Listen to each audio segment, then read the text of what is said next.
This is a quick tutorial of PlayModePersist version 2.0. PlayModePersist is a Unity editor extension that allows you to easily save changes in the Unity editor while in play mode. PlayModePersist is available in the Unity Asset Store. So once you've downloaded PlayModePersist, a folder will appear in your project, and it contains the README and the code for PlayModePersist.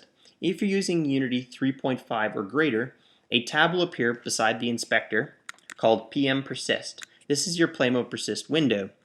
If you're using Unity 3.4 or want to manually open it, simply hit Window and select PlayModePersist.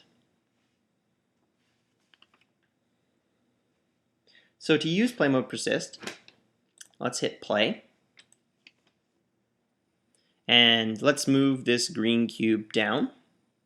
And we're going to click on the PlayModePersist window here and save transform. And let's click on the yellow sphere, move it to the left, and click save on its transform.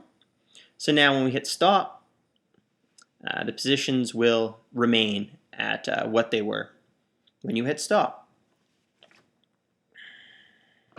The same technique applies to all components with scripting access, including your own custom scripts.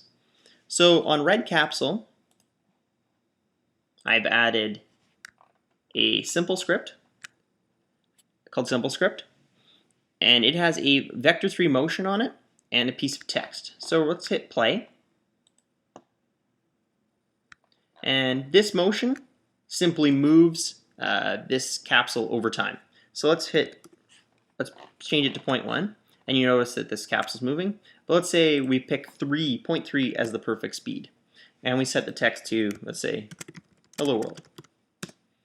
Now let's click PlayModePersist. We don't want to save the transform this time because we want it to go back to where it was. We just want to save the settings in Simple Script.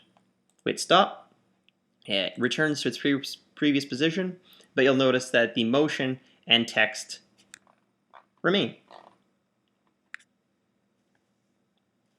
New to PlayModePersist version 2.0 is Multi-Object Edit PlayModePersist. This allows you to select multiple components at the same time to persist across game objects. So each one of these objects has a rigid body attached to it, set to kinematic. So let's select them all,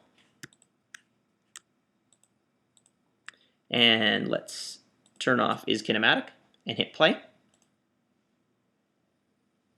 And now let's say we want to save these positions. What we can do is go to PlayModePersist, and to transform we'll have a number 3 beside it saying there's 3 components with that. We hit save and stop, and they'll return to that position. If you want to save all settings on one particular object, if you hit save, there's a save all checkbox here, or you can click edit and select PlayModePersist persist selected game objects. The shortcut for this is Shift-Alt-P. And then when you hit stop, all these will be saved. Lastly, I want to show PlayModePersist Auto Persist settings. So if you click Window, hit PlayModePersist Auto Persist settings, a panel appears that allows you to persist a particular component every time you hit stop. So let's just say we wanted that simple script to always save when you hit stop. I search for it, I hit add, and now every time you hit stop, it'll be saved. To remove it, simply click show all enabled and click remove. This ends the tutorial. A link to PlayModePersist in the Unity Asset Store is available below. Thank you.